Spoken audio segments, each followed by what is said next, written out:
Oh, what's good, everybody? It's your boy Lambo Drew, and we are back with another hot leverage show, man. Y'all do not want to miss this one tonight. I told y'all this is going to be a very special week, man, and we cannot wait to have my brother, man, from another mother, man, come back to the show again. My brother, Pastor Rashawn Bey, man, is in the building, man, talking about his new book, man. You guys do not want to miss this, man. But before he comes on, man, we're going to definitely, man, stay tapped into the chats, man. Check the temperature. I got to make sure that y'all are ready for tonight, man. LA Law is in the building, man. Got that first and top spot. I see you in the building, LA. Happy Tuesday, everyone. I hope all is well. Yes, all is well. And you know, we are heating up, man. Let's go. Let's go. Ken Haney is in the building. Congratulations, LA, on that top spot. You're back at it again in front with that monitor, constantly grabbing at the top spot. Man, I love to see that. That's my guy, Ken, for the win, who will be down in Miami. You guys already know the event is March 6, 7, and 8, man, for the conference down in Miami. It's going to be bananas. Listen, y'all, tickets go on sale Thursday after the show on Thursday. Y'all know we sold out in 45 minutes, literally the last mastermind back in November. 45 minutes we sold out. The lineup is insane for the March event down in Miami. All roads lead down to Miami March 6, 7, and 8, man, especially March 6 and 7. You do not want to miss it. They're literally bringing, man, people from all over who are going to be there. So make sure you guys are getting your tickets and getting your tickets in early. The conference is that morning, right? And I think it ends at about 2, 3 o'clock. So it's going to be an amazing conference. 10 dynamic speakers, anywhere from in the room from the smallest of 6 figures, right? And then we got to get the shout out to 6 figures earners, the largest and everything, man. We're going to literally have our first billionaire, man. A gentleman made almost $8 billion, man, who is definitely coming in the building for this conference. If you want to be in a room with full legitimate Forbes billionaires, man, y'all better be getting y'all tickets Thursday night after the show, because it is going down, man. I told y'all, man, this is going to be one of the best conferences, man, that the Leverage Show and the family is doing down in Miami. You do not want to miss this, man. Everybody who wants to be in a room and you really want to network and really want to build and sustain your business, you want to be at the Sustain Conference, man, 2026 down in Miami. I'm telling you what, followed by an amazing event. You guys already know, man, that night of the event, we're doing a black tie event, man, on an amazing yacht. That yacht is just phenomenal, man. One of the biggest boats, man, we could find down in Miami, man. And I hate to say it, man, we're only going to be able to fit maybe about 50 or 60 people on that boat. And I'm pretty sure tickets will sell out for that part of the event, literally probably within the first 10, 15 minutes. So I'm excited, man, because I really can't wait to see so many people down for the Sustain Conference event, March 6, 7, and 8, down in Miami. You guys do not want to miss it. It's going to be phenomenal. The speaker lineup is going to blow you away. And I'm telling you what, it will help change your life. This is not another conference. You guys know Lambo don't do another conference. We do something that helps shift you into the right direction, that your business, your life, your vision, your destiny, your purpose, and the way that God has aligned your life to go and move forward in. We help shift you in every single conference we do, and we don't leave it disappointed because the prizes and everything is amazing. So shout out and everything, man, to you guys. I'm trying to tell you, everything is catered. Like when people get there, it's going to be phenomenal. I already know. People have been already saying, like literally, Lambo, send me your teams because I can't wait to go on ahead and have my team sign up because I need tickets and everything ASAP. We're literally only going to have maybe about room for 100 people at this conference. We're not going to be able to have room for 300, 400, 500. It's not going to go bigger. We're only going to have room for maybe 100 people at this conference. But if you're in the room, you're connected. And I'm telling you what, it will be a life-changing moment. So you guys do not want to go ahead and miss that. All right. So look, what's up, Lambo, man? Do what you do. Knock this out of the park. Hello, brother, man. What's up, Mr. Johnson? Hello, Leverage Show family. Let's go. What's up, my guy, IC? Let's go, man. That's what I'm talking about. Ingram is in the building. Listen, shout out to Miss Ingram, man, catching that third stop pop. I really want to go on ahead and let you know something. We are praying for Miss Ingram. Miss Ingram literally, man, is going through some things with the loss and family members inside of her family. And we want to keep lifting Miss Ingram up, man, in prayers, man. Lambo just wanted to let you know, man, I definitely got word about everything. And we want to let you know that the Leverage Show family and everybody is standing with you in prayer, definitely for your breakthrough and your miracle in your family, man. And our thoughts and prayers are with you, man, as you go through this difficult time. All right, Miss Ingram, we love you, girl. Let's go on ahead. We got work to do. Thank you for stopping in on here. Congratulations, LA Law, man. Hello, and hello, my friend Ken. Let's go. Ken says there's a heat wave in Columbus, reached about 56 degrees.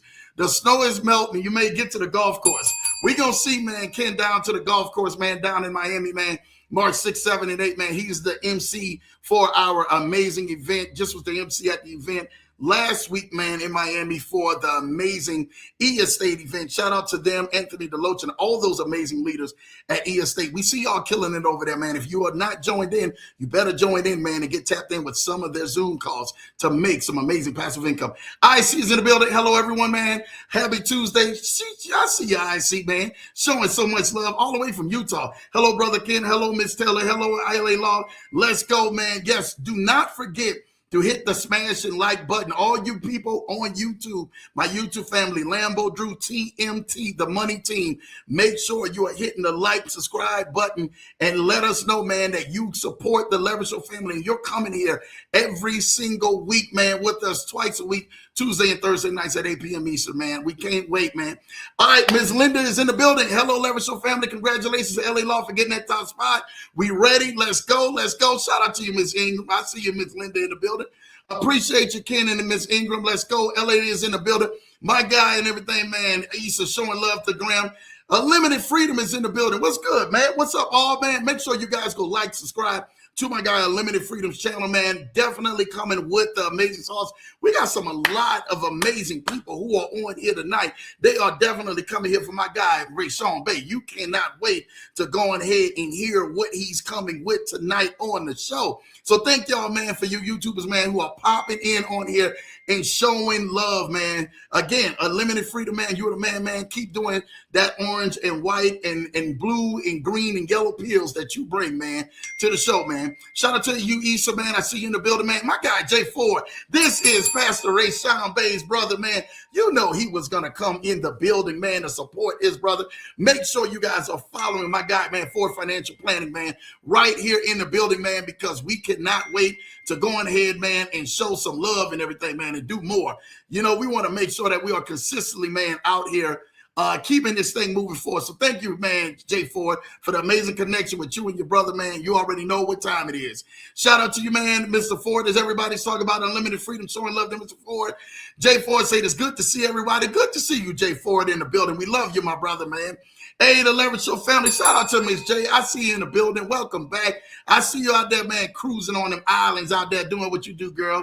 Keep doing what you do best out here. Issa showing love. Jay Ford saying, let's go. You know he's going to hype his brother up to the fullest, man. That's what real family does around here, man. My wonderful wife, the queen herself, is in the building. She could not wait to come and support her brother, Pastor Rashawn Bey, man, and definitely hear what he has to say to definitely bring his amazing scope on his new book, Rebuilt. You guys do not want to miss this. I'm telling you, I hope y'all are sharing this to each and every single person you know, because it's going to be a hot one tonight, man. Thank you, baby, Dad, for popping on here and showing love to your brother, Rashawn. You know how we do around here. Miss J showing love to sis, man. LA Low showing love to Miss Janaea. Let's go. Shout out to you showing love to Miss Janaea. My mother-in-law is in the building. Shout out to you, Linda Williams, man. The woman of God is here. Happy blessed Tuesday, family. Good to see you, Miss Linda Williams, in the building. Mother-in-law saying she going to be down there March 6, 7, and 8. She say, I'm pulling up to Miami, man. However I get there, I'm going. Shout out to your mother-in-law. Hey, I see my guy, Nick, is in the building. Chef Nico is in the building, man. Chef will be down there, man, in Miami cooking up for the event, man. You guys do not want to miss this amazing conference. March 6th, 7th, and 8th. I'm telling you, all roads lead and everything to Miami, man. Chef Nico, the Wolf Pack is in the building. Yes, he definitely is. Shout out to you, man. Hey, Drew, we're waiting to make that contact. Let's connect, man. You already know. Julie's in the building. Happy Tuesday, Leverage Show fam. Let's go. Thank you, J50. We see you and J-Dog in the building, man. Hungry Columbus showing love, man. Ricardo Swift is in the building. Shout out to you, Ricardo Swift, man. Definitely pulling up. My guy, Van Harrison, is in the building. My Jersey brother is doing what he's doing. Hey, Lambo, what's up, my brother? Hey, excited to see you guys real soon. Thank you, Van, for tuning in, man, and come and support my boy, man, Pastor Rashawn. Miss Julie, hey, lady, let's go, man. LA Law showing love to GQ. Julie, good to see you. LA Law showing love to Van. My cousin's in the building all the way down in Atlanta, man, doing what he do. Thank you, Boog, man, for you coming on here showing love. Hello, Leverage Show fam. Hello, Mrs. Johnson. Hello, Lambo. I appreciate your cuz, man. That's what real family out here doing, man. God is love, man. People showing love to my cuz, man. I'm great. Thanks for asking, LA. Let's go. Hi, Julie. Let's go. The chat is definitely on fire. Condolences to your family, Miss Ingram, man. Let's go. Happy Hunger Columbus, Miss Ingram, praying for you and your family. Y'all already know Mr. Miami is in the building and everything, man. What's up, Leverage Show family? Good to see you, J.E., man. Let's keep it going. Tammy is in the building. Y'all better go ahead and not sleep on him. Everybody who won the free trip back in November, y'all better go on ahead and get in contact with this lady. Now, me and Tammy, we had our talks last week for y'all. So y'all better go ahead and get in contact. Y'all Lambo gave y'all everybody a free trip. Y'all got free trips to Paris, London, Hawaii. Y'all got free trips all over. And Miss Tammy said ain't nobody contacted her to go ahead and schedule their free trip. Now, hold on now. Lambo can't be giving y'all out free trips and ain't nobody ain't scheduled it. It ain't no hidden secrets or you got to join this or nothing. No, I really gifted every one of y'all a free trip. And y'all didn't want to go ahead and reach out to Miss Tammy. We getting ready to get on y'all, man. So make sure y'all get with Lambo and make sure I can connect y'all with my lady, Miss Tammy Cunningham. Thank you, Tammy, for you popping in on here. There goes my boo daddy. You already know, man. LA Law showing love and everything, man. The JN and Tammy. Pastor Rashawn say ready to rock and roll. We ready to make sure you are rocking and rolling. I know he's all ready. Anytime he's in the chat, you know what time it is. Blue Sky showing love to the Leverage Show. Let's go, Blue Sky, man. We doing what we doing best. Good to see the ladies of the Leverage Show in the building. Hello, LA Law, man. Let's go. Mr. Nico, man. Showing love. My condolences to you and the family, Miss Ingram. Let's go, man. Miss Hungry Columbus. Hey, Boo Mama, Blue Sky, man. I mean, the chats is in the building tonight. I see y'all, man. Miss Miami, what's up? Hey, ladies of the Leverage Show. Everybody's in the building, man. Thank y'all, thank y'all, thank y'all. Sheila Aaron said his mom is here. Shout out to you, Miss Sheila. All right now, mom is in the building. I see you popping in on here. Let's go. You got to go ahead and support my guy, man, Rashawn. He's one of the best men out here. Mr. and Mrs. Johnson, really appreciate y'all. I can't wait to see you, Miss Linda Chef. Everybody is in these chats, man. I'm saying, y'all, how do we register? I will make sure everyone has the link for Thursday night so you guys can get registered for the event in Miami. I'm telling you, it will sell out. It sold out less than an hour in November. This event with this lineup, this will probably sell out in 30 minutes. I'm telling you what I know. Especially everything that is there. You guys don't have to go get no food. Everything is catered from start to finish. Everything's taken care of. When you buy your ticket, you just hop on your plane. You go get your room. You pull up. And some of the best people who have done this thing and who are in some amazing communities and leaders who will be there. One of my good brothers, Anthony Deloach, will be there. I'm just giving y'all a heads up who will be in that lineup. And you guys don't want to miss Anthony Deloach if you are there, especially Julie and Jeremiah. So we got a couple of people, man. Like I said, it is definitely phenomenal. It's a can't miss event that nobody doesn't want to go ahead and miss, especially if you're going down to Miami. So thank you for that, man. Peace, Miss Linda and the First Lady OG. Let's go. Mrs. Johnson, how are you and the kids? J.E., let's go, man. I love it, man. These chats are on fire, man. Thank y'all, man, for being so much on fire, man.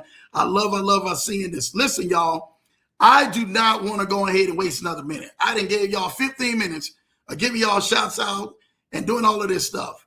It is time for y'all not to hear my voice, but to hear the voice of this amazing man of God.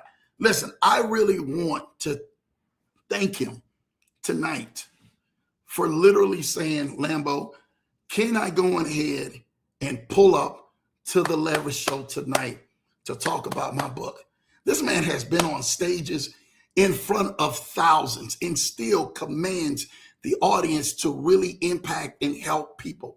He is no stranger to his name out here, especially when you hear him speak. But to be able to say, Lambo, I want to come back to the Leverage Show, to be able to come back to the same audience, man, that says, hey, man, we can't get enough of my guy, Pastor Rashawn Bey. The biggest complaint every time he comes, and I had to tell him this, is that he don't have enough time, man, to be here on the Leverage Show. But tonight he made a little bit more time to be able to go ahead and talk about his book, his journey, his story, but also something that will help change countless of people's lives. Without further ado, we welcome back to the Leverage Show our good friend and dear brother, my guy, Pastor Rashawn Bey. What's happening, brother? What's happening? What's happening, man? How you doing? Baby, it's your world, Pastor. Let's go, man. Talk to me. How you doing, Captain? Hey, man, trying to just hold on, man. Trying to hold on. And man, I'm just so grateful and honored to be on this show and be back with the family. You always know how to support. You know how to do an introduction, man. I mean, it's like you need to raise an offering, man. You know how to do them introductions, boy. Hey, man, you know I'm your hype man and everybody else's hype man out here, especially my brother, man, who is really out here doing some amazing things. I'm so proud of you, man, Pastor Rashawn. You already know that. And that's a mutual understanding. Like, we've sat down and ate and talked and relaxed and kicked it together. This ain't just a thing that I see you on social media and it's social. This is a real and everything, man, brotherhood, man. And I really appreciate you, man, for you definitely taking Lambo in, man, underneath the wing, man, on some things. So thank you, Pastor Rashawn. Thank you, man. Man. Thank you. All is well, man. All is well, brother. Yes, sir. Well, man, look, now you coming back now to the Leverage Show with an amazing new book. And I gotta back up, because you literally, when we left off, every time I've ever seen Pastor Rashawn, you guys got to follow him. And I'm going to make sure you guys go follow him and link up, man, with my guy, Pastor Rashawn. He was on so many stages and I've seen him sitting back and everything. He's traveling back and forth. I say, man, this guy's so busy. When does he have time to even write a book? So I really want to know, when did you have time to write a book in the middle of all of this? Man, shout out to, man, the book, man, Rebuilt, man. Man, it's all God, man. Man, I wrote a book before, but it was nothing like this. And I want to give all praises and honor to God, because he is the one that was the author and the finisher of this story. And man, it just took me during a season of my life in the last few months, writing something that's already been in the making for years and years over my life. And so through the pages and through the ink that is transcribed on this manuscript, it's not just a book, man. It's a story that gives people a blueprint, not only just for men, because the book is called Rebuilt, Becoming the Man You Were Born to Be, but it's also going to touch even women, because it has a self-development stage in all different phases, with a person in their character, their personality, their spirituality, before entering a relationship, going through the relationship, and being able to also survive exiting the relationship. And so definitely this is one for the books. We've gotten a lot of people that have been looking at it all across the world, and they said, man, you're on to something. We've never seen nothing like this, especially in a bookstore anywhere, where mainly a man can go through and get some help and support, and not just the typical pep rally talk, the typical pat on the back and prep talk about being a king, but really can get some help that they really need. So that's what prompted me. That's how it came about, man. And I'm just so excited. Well, we are excited for you too, because we cannot wait to hear about this journey where so many people, in Pastor, you know this, people who struggled, and doesn't matter what economical ladder that they're on, whether they're at the highest or whether they're at their lowest, men struggle with different variations of life and going through things. But not just that. There are some women, like you say, this will be able to help out both sides of the spectrum, who may not understand why men go through or why they react the way that they're going through, or can they actually see themselves in some of these situations and instances that I know you're going to talk about in this amazing book. Well, we can't wait to hear it, Pastor Rashawn, man, of hearing your book, hearing exactly what it entails. But I want to know for the fact of so many people who are out there, dude, what's in this book that really is going to grab and change our lives, Pastor? Man. All right, cool. Appreciate it. So the first thing I want to talk about, when it comes to society, let's break it down from this angle here. The reason why I prompted to even write this book is because I knew that there was a lane that was untapped.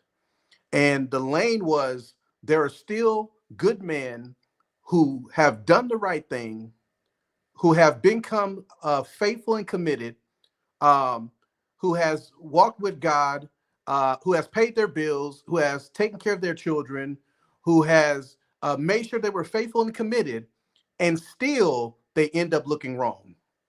Because society has built a reputation that the man is wrong and the woman is right. That's just the way it is. And a lot of people could probably relate to this when I say this, when you can explain your story, you can tell everything that happens, and the first response that comes to mind is always, I hear what you're saying, but what did you do? I hear what you're saying, but there's something you had to possibly have done. There's something that you could have done, because there's no way that she can act like that. There's no way that she can destroy this or do this or do that. I mean, I hear what you're saying, but man, men are always the one doing something. You did something. It's something you got to be doing. And so I said, wow, it's amazing. Without even hearing the evidence or seeing the story, the first response and reaction is, what did you do? And so when I visited that, I started looking at over 1,000 men I interviewed that went through a divorce. And we all had the same common denominator. And so statistically, men were taught to be strong. They were taught to be the head of the household, which is true. You have to be. But also in that responsibility, you were trained and conditioned to take all the blame, regardless if it was right or wrong. You have to take the blame for it. So when I look at it, when men cry, they're told that they're weak. When women cry, they're listened to, they're heard. When men get mad, he's violent. When women get mad, she's just standing up for herself. It's amazing how everything is a landslide of manipulating the context of what's really going on. So what I found is, not only is the system always going to go against us, but even the court system is going to go against you. If you don't have a Johnny Cochran, you have no dog in the fight when it comes to court. And you can have all your evidence, and they can have no evidence. And all she has to do is start crying, and they're going to believe her story. And I'm not saying everybody's like this, but it's a strong, almost 80% that this is what's happening in society today. And that's why in one of my chapters, I talk about the man is right this time. I'm not talking about the one that's the dog, women, ladies out there. I'm not talking about the man that's messing up and screwing up and doing all this. I'm talking about the one that you know without a shadow of a doubt. If you set your pride to the side, you say, you know what, he is a good man. You know what, I am kind of trying to have my way. Because here's the thing. In society today, the attitude of controlling the man, dogging him out and doing these things, it's hidden and disguised in the words that I'm spoiled. Oh, I'm just spoiled. So that gives me the green light to do things and act a certain way and be in a position to do all this other stuff. And so, man, when I wrote this book, I said, wow, we need to rise up and be back into the things we were born to be. So let's go into the facts now. So one of the things that I realized is narcissistic behavior. It's proven that 1 out of 4 people you meet in life, now this is men and women, this ain't just about the women right here, this is everybody. 1 out of 4 people that you meet, Lambo, is narcissistic, all right? And so when it comes to a narcissist, matter of fact, I'll go into some of the traits here in the book of what I'm talking about. So I go into this and I say, is the person you're with gaslighting you? Do they insult you and flip it like they were just looking out for your best interests? Do they say that you're lucky to ever have me? Nobody would have put up with you but me. Do they tear you down in one sentence and then pick you up in the next? Do they want you all to themselves, isolating you from your family and friends and anybody else that gives you attention? Do they want the spotlight even though they don't deserve the spotlight? Are they jealous of you and they're your spouse? Do they sit up here and play victim and blame everything that they do wrong and twist it on you? You're dealing with a narcissist. And with the narcissist, it causes you to be in such a dysfunctional environment because guess what? They are the masters of manipulation. They are such masters at love bombing you and drawing you in. So here's what happens. And this is men and women. You run into somebody that plays the part. They show you everything that you want to hear, everything that you want to see. It's almost like they studied you. They know how you want to be touched. They know how you want to be aroused sexually. They know how you want to feel lifted up and supported. They even show up for your games and ideas and your business ideas. They hold your books. They'll even open your own car door. They do all these things at the beginning, right? Because the whole purpose of them is to find somebody that they can control. They don't care if they're victorious in life. They don't care if they get money. They don't care if they're successful in anything. A narcissist is drawn by controlling another human being, having you where they want you to be, telling you what they want you to do, making you go left when they say go right. And then when you go right, they say go left. And then when you go both ways, they say, well, I changed my mind. Their whole job is to just twist you around and never allow you to do what you want to do, but do what they want you to do.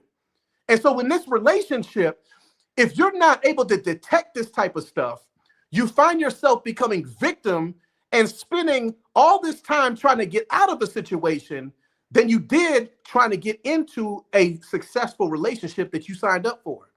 And so in that same sense, you find yourself in another form of manipulation in a person that once was one way and they switched and became something else.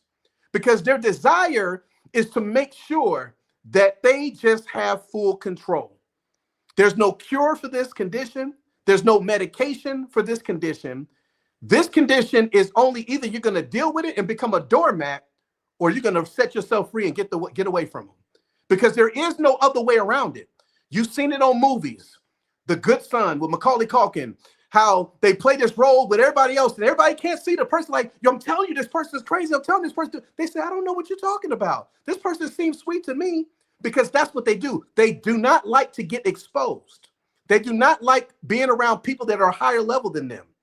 You find a person where they don't really have a lot of friends around them. And then when they do have friends, they surround themselves around people who they can have look up to them. They'll never be around somebody that's at a higher income level than them or somebody that looks better than them. They surround themselves around people who only follow them and their lead, because they can't manipulate somebody that's above them. They can only manipulate a person that's below them. So when you look at this, even with a narcissistic friend, they surround themselves around people that they can buy, they can do things for, they can come through in a way that their family never did. So they feel like they're obligated and loyal to this person. And that's how they get you. And in all your life, you chase a high of someone that you feel has been all these things to you, that you just got to be honored and loyal to, that you're blind to the misery and the pain and the setbacks and the hurt and the destruction and the backstabbing, even the knife, even though you see the knife in your back. The manipulation chooses to make you not believe that they actually stabbed you. You're like, ain't no way this person that is so good to me and all these things that they portrayed in front of me and all these things. And so that's one section of the book. Then you got the representative. Now, this is a real big one for everybody. When it comes to the representative, we all have faced that person. Matter of fact, we all have become that person. Because as a representative, you do the interview approach, performative approach. When you meet somebody, you never show them your worst. You know, ladies, you got your nails, you got your lashes, you got your hair, you got this, you got that, you got all this makeup on, you got everything going. Your perfectness. You never let them see you for who you really are, which is no problem. Hey, I get that. You got to fix it up, right? But even the guys, you know, they're opening up doors, they're doing flowers, they're cooking, they're doing all this stuff. But that's not really, sometimes normally that's who they are. They're doing it because it's the right thing to do. It's in the handbook. In a relationship, like I'm on an interview, I'm supposed to say the right thing, I'm supposed to open the door, I'm supposed to do this. So what happens is you make a person fall in love with the idea of who you are, not actually who you really are. Hello, somebody. I don't know if who I'm talking to today. If that resonates, you ought to drop in the chat. You got me about to hit the bell on that one. Go ahead, Pastor. Do your thing. Yeah. So what happens is you fall in love with the flowers. You fall in love with the door opening. You fall in love with the person never raising their voice. You fall in love with this person that gives you sex all the time. I mean, hey, listen, can I just be real today? I know I was supposed to keep it G, but you know, maybe I might need to roll a little bit in PG-13 today. But you know, when a person first meets you, it seems like, man, you just have the wildest sex. You got all this stuff going on, and then bam, as soon as you say I do, my stomach hurts. I don't feel like it. Oh my gosh, you know, oh man, move, you know, saying, oh man, you know, I'm not in the mood right now. But when we first got together, it wasn't like that. When we first got together, we was in the car, we was in the backseat of the car, we in the closet, we over here. I mean, I'm just, hey, Lambo, I know we got some saints on here and stuff like that. I don't want to, you know, get too boy, you better keep it all the way 100, boy. Keep it 100. I'm just saying. I mean, and the same thing for the men's side. Okay, he used to cook, he used to listen to you. You know, he used to be understanding. He used to spend all this time with you. But then guess what? He shift gears because guess what? He started going back to work, started doing his thing. He started hanging out back with his boys. So what happens is, my whole point of that is we form this ideal of a version because we want to please the person, right? We want to please the person. And so we feel like when we get comfortable, now that we've had them for a while, now we can go back to, okay, now they're used to me. They know I'm a good person. Okay, now I can go back to who I am. And what happens is you all say I do, and then now you're saying I won't. Now you're saying I don't because you didn't sign up for this person that you really are. I signed up for the person you were pretending to be. So because I signed up for the person you pretended to be, that's who I want. That's who I want. But now you did so-called getting real, and I'm saying you changed. And you're saying, I've been the same. Yeah, but you've hidden who you are. You've hidden that you've got an attitude problem. You've hidden that you go off and you got triggers that make you do things that I didn't sign up for. Now you got these trips and things and stuff that's going on with you and your family that I didn't sign up for because I couldn't see that. I didn't see that side of you. I only seen the person that you were pretending to be, the role you were playing.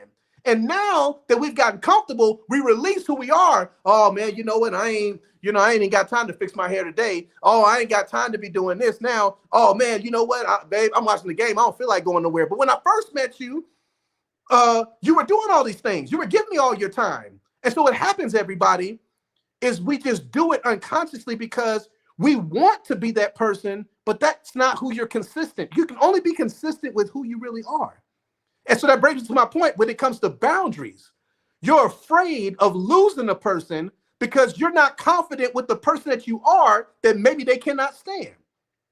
But last time I checked, if a person really loves you, they're going to love you for your good and they're going to love you for your bad.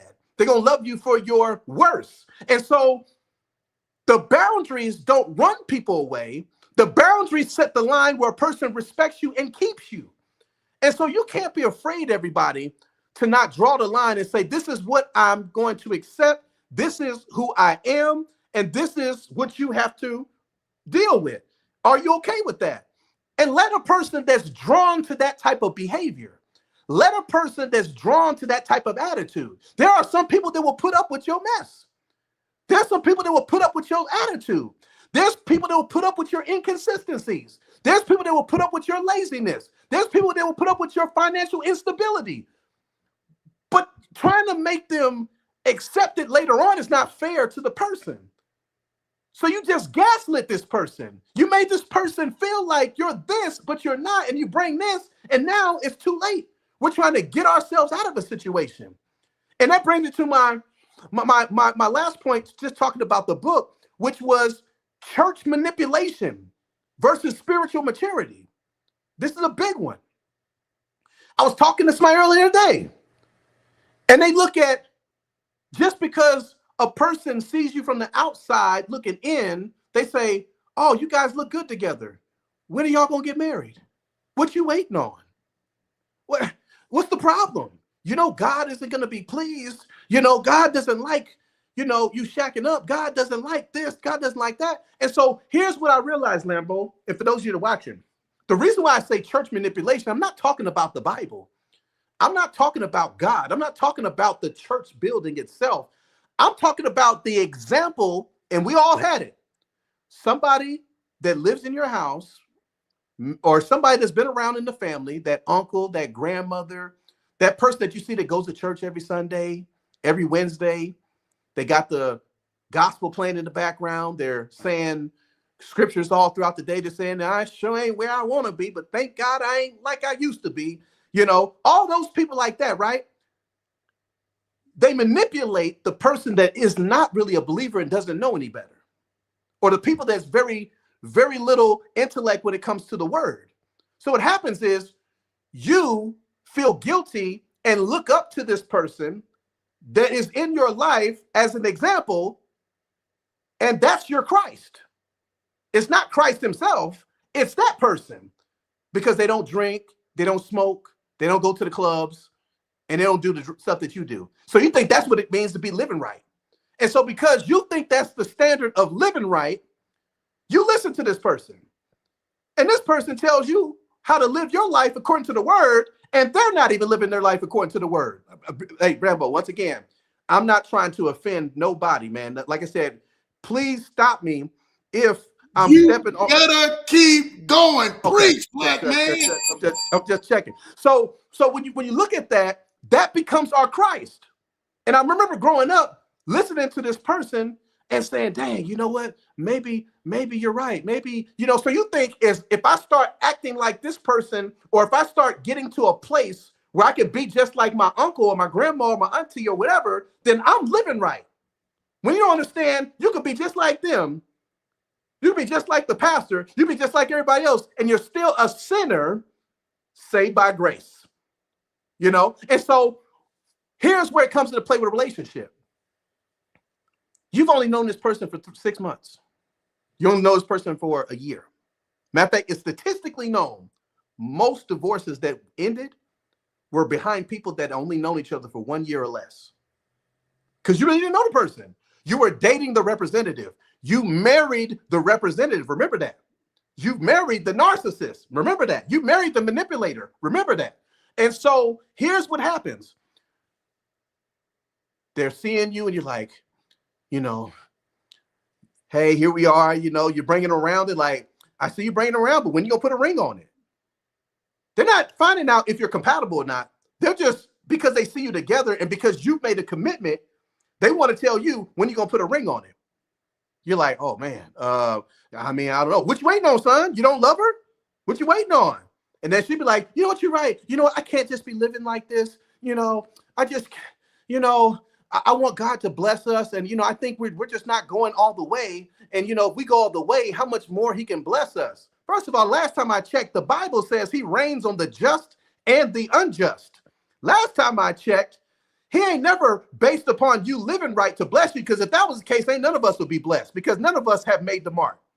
And so when I look at that pressure, hey, listen, you know, y'all can't be coming up in this church like that. You know, y'all got to go separate ways, because, you know, the pastor will be wondering, have y'all got married yet? Hey, listen, you know, man, y'all staying together? I mean, what y'all gonna do? And when I look at this, I'm like, man, okay, well, yeah, you know what? Maybe I need to do this. And then guess what? You get married, you say I do, which really, when you say I do in this season, it means I'll try. It don't mean I'm due death to you part.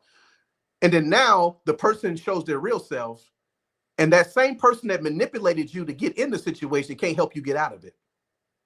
So you spend time staying in something because you're afraid of what other people think, instead of actually staying in something because you're willing to fight. You're staying in something because you really want to make this thing work. But the problem is you didn't sign up for who this person is. And that's unfair, because now you're married to somebody that you didn't even marry. It's not like you married a person who was truthful and straight up and then we just have problems. This is a totally different person. And so when I look at it, you find yourself get with strangers because you really never took time to get to know them. And so here's what it is. Here's what it is. You really can't get to know in this season. It ain't like it was in the 50s and 40s and 20s back in the day. There was no social media, temptation, all this other stuff. But in this time we're living in now, you really have to live with a person in order to get to know them. I can tell you I'm at the house, but I could be on my way to the club. You know, you don't get a chance to see me when I fall apart because a relative called me and we're getting into it. Because when I come around you, I'm only coming with my best. I'm never coming with the baggage. I'm not coming with the mental stuff. You don't see the medication that I'm taking. You don't see all these other things that's going on. You don't see that I'm falling apart. You don't see how I am with my in-laws. You don't see that I got this brother that's out here and causing confusion and dealing with you. So what happens is the package deal comes as a delayed package, a late delivery. You signed up to get something delivered, but it doesn't get delivered before you get married. It gets delivered after you get married. And so now you see all this chaos that you didn't see at first. You see all this stuff. You see how it is to be with somebody 24/7 instead of being with each other only for a couple hours a day. Oh, I'm coming through. Hey, baby, I'm coming through. Always like that. But you never see him come through. Man, I'm just, you know what? I just need to come through and just vent because I'm going all this stuff. Oh my gosh. Let me know, I just don't know what to do. I just like killing myself and that. You don't see all that before. The person don't hide all that. They're going to hide that narcissistic behavior. They're going to hide that control. They're going to hide that trigger that makes them mad and want to really do something to you, but they don't. They hold back. And so it's these things that I've seen and have ruined people. Because here's the thing I realized today, and this is for men and women. You would almost rather go to jail than to go through a bad divorce. Because a divorce can take everything you got out of you and still follow you for the rest of your life. Jail is, once it's done, you can move on and go do something different.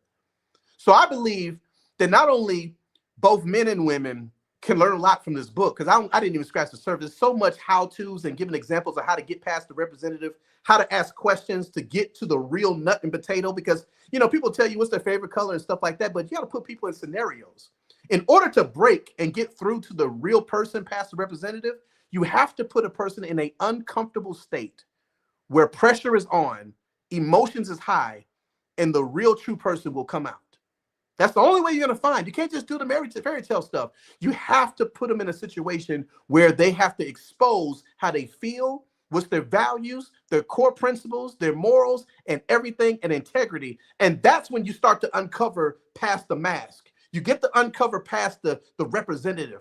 And in this book, there's so many different chapters here that will help each and every one of you all. You've got trauma became your personality, where how you are from triggers from your childhood form your personality to where you run people away from you. And you're wondering, like, why are people staying away from me? Why hasn't nobody else told me this about me? Because now you surround yourself around a bunch of yes people, the people that tolerate you instead of dealing with you. So they just say yes to everything because they can't tell you nothing. So that's how you know your personality has become traumatic. And then you got the church manipulation, you got reverse blame. One finger pointing at you, there's three fingers pointing back at yourself. So you have to say to yourself, I can't be a victim blaming them for the things they've done for me. I got to say, where could I have changed? Where could I have operated in this situation to prevent or laid some boundaries that I would have prevented this damage from happening? The representative, the man is right this time. Don't talk to you. It's okay to get therapy and help. It took me having to get out of my element to find some people that can see my situation, who didn't know me, who didn't know them, who can tell me the truth based on facts, not based on reputation or friendship or relationship. Oh, I'm close with you, so I'm siding with you. Oh, I'm close with them, so I'm siding with them. You need somebody that's going to tell you the truth based on principle. Because sometimes when you're in the game, you can't see your mistakes. You got to go back and look at the film. And so be each other's partner instead of each other's parent. A lot of times you find yourself parenting each other instead of partnering with each other. Instead of telling a person, hey, I want you to, can you do this and that? Instead of, man, I thought I told you to do this and that. Man, I was done. That's parenting. That's not healthy. And a lot of times they take advantage of people that are very laid back and reserved. But if you keep talking to a person like that, they're going to blow up. I promise you. Stop parenting. It's part of it. It's not you versus me. It's not the problem versus you. It's not the problem versus me. It's me and you versus the problem. That's how it walks. That's how you walk. That's how you agree in a relationship. Us versus the problem. Always. If I give advice, when you have an argument, it's us versus the argument, not proving each other wrong or proving each other right. And then you got manipulation, the silent killer of who you are. You've got, before you react, ask yourself, will this matter tomorrow? Stop getting an emotion to the point where you react now and you regret later. Will this matter tomorrow? That's all that matters. If it won't matter tomorrow, don't even talk about it. Just let it go. And then forgiveness. God forgiving you, you forgiving yourself, you forgiving your parents, and stop blaming them for the ways things are happening. Oh, my daddy wasn't here. My mama wasn't here. Man, she left me. She did this to me. She did that. He did this to me. Forgive them, because you can't move forward, because God can't forgive you unless you forgive them. The signs in the bloodline, looking at the family of the spouse that you're trying to date and see if there's some signs in them that shows into them. If they're on medication, they got this. If they're crazy, if they joke around, stuff like that, look at that stuff. Change versus improvement. Stop trying to change a person. Limitaries for this. Oh, I thought you would change by now. I thought if you beat me for a while, I just thought maybe you'd figure it out. I thought maybe one day you just know. I just thought you could read my mind. I thought you could just understand. Dang, I thought a man would know this by now. We can't read your mind. Just tell a person where they are, and if you can't accept it, move on. But don't fool yourself thinking this person's going to change and they don't even know what you even want to change for. Don't try to change them. Help them improve. But accept what they have for what it is. If not, go find somebody that you can tolerate their mess, their problems, their issues. And then who cares what people think? I found myself trying to campaign. Oh, man, I promise you this. That's not what happened. Let me tell you what happened. You're telling everybody your story. Who cares? Because a real person will love you even at your worst. And then don't let them guilt you with your children. Stop letting parents or the other parent guilt you with the child. Oh, well, you can't see him today. Well, you can't do this. Well, I'm going to tell them this. Good, this and that. Stop doing that. Don't let them guilt you. Get your money up. Don't let your money fall. Men are called first. Why women lose respect and men lose confidence. A lot of times, men, if you lose your confidence, women's going to lose respect. They're going to say, well, let me take over. I got to be the man now. I got to raise them. I got to pay the bills. I got to do this. So you got to look at that stuff. And then reconciliation, when healing is possible and when it is not. When we can repair this thing or we can't repair this thing. Make sure you gave it all you got. Some people don't be real with themselves. They don't give it all they got. They have some hidden things that they know they mess things up. And they know they didn't go see counseling. They didn't go see a therapist. They didn't do this. They did that. They just walked away, just quit. Make sure you gave it all you got. And my last two is mindset shift. And you know how you have Proverbs 31 woman? Make sure you become a Proverbs man. 1 through 30, chapter 1 through 30. You read that, it shows you how to become a better father, a son, a better friend, better with money, a better steward on wisdom, understanding, guidance, and so many other things. That is the final chapter because God has commissioned us to be wise and understand that whatever we ask for, when it comes to his wisdom, everything else is going to be added unto you. And I'm going to tell you guys a story. There was a swimmer that jumped in the water and swam 10 feet and drowned. The next swimmer jumped in the water, went almost a mile, drowned. Another swimmer was about 7 feet before the shore, and he drowned. My question today is, who was the better swimmer? Neither one of them, because they all drowned, no matter how far they got. So in life, no matter when you think you're at your best or you're better than somebody else, you're sizing yourself up to somebody else. You're no better than anybody else because we all make mistakes. We all have regret. We all have some kind of issue, some kind of way or another. We all need some help. We all need to be saved. We all need the Lord to guide our steps. And we're all in the same boat. Your ability may be better than others, but it's no good if you still never make it all the way. And I just wanted to share that. I wanted to share that story. My book, I'm excited about it, that it helps everybody. And man, I'm just honored and grateful for God pouring into me and giving me this wisdom and these things that happened. That's a universal problem that can help somebody not go into a bad situation, get through their situation, or help recover getting out of the situation. And so, man, I'm turning it back over to you, man. My brother, all I can say is the chats lit up on fire as you begin to deliver everything from out of this book God has went on ahead and deposited you in. Brother, I don't know what more to say, but but knowing that God has strategically put this inside of you to talk about everyday life that people are dealing with, issues that have been unmasked for years down the line. You literally unmasked them tonight. And this is just a snippet, y'all. This is just a snippet of him talking about what's in the book and about things that are being done. You know, one of the biggest things that when you talk about the manipulation, I'm huge on that, right?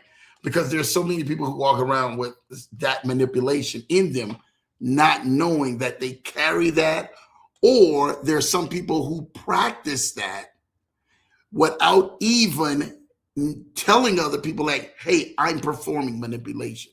You talked about that all within this book, that I truly think that this has got to be a bestseller, New York Times bestseller, my brother. I'm going to tell you this right now. This will help change a lot of relationships, the way people heal from past trauma, the way people heal from current trauma. Because a lot of the stuff, people were able to see themselves directly in the position of what you were saying. And we really want to thank you for that, Pastor Rashawn. We thank you for you being open.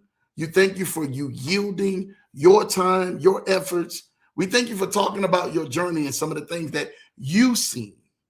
There's a lot of people and everything, man, don't know this, but I'm going to tell you this right now. Like a lot of this stuff he didn't get from researching online and reading another person's book. This is what we call trial and error. Walking and working it out, right? Yeah. You know, one of the greatest things, and I want to touch on it, is anybody have any questions, and we'll get to where they can go get the book at, is when this book begin to start writing down on the pages and you start saying, man, I want to put this in the book. What did this book begin to start doing to you when you sat back and look at the end work of this book? Man, I started seeing a mirror.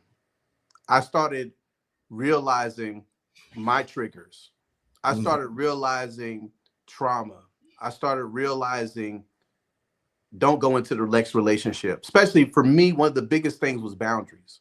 Yeah. I was a person that I don't like confrontation. You know, I don't want to ruffle the feathers, because I know if this is going to mess the whole day up because you're going to be mad at me and I'm mad at you, then I'd rather have a good day and just take it on the chin. I'd rather just take it on the chin and not even talk about it. I'd rather just not even go into it. I'd rather just let us have a good day, and I'll just take the hurt. I'll take the pain.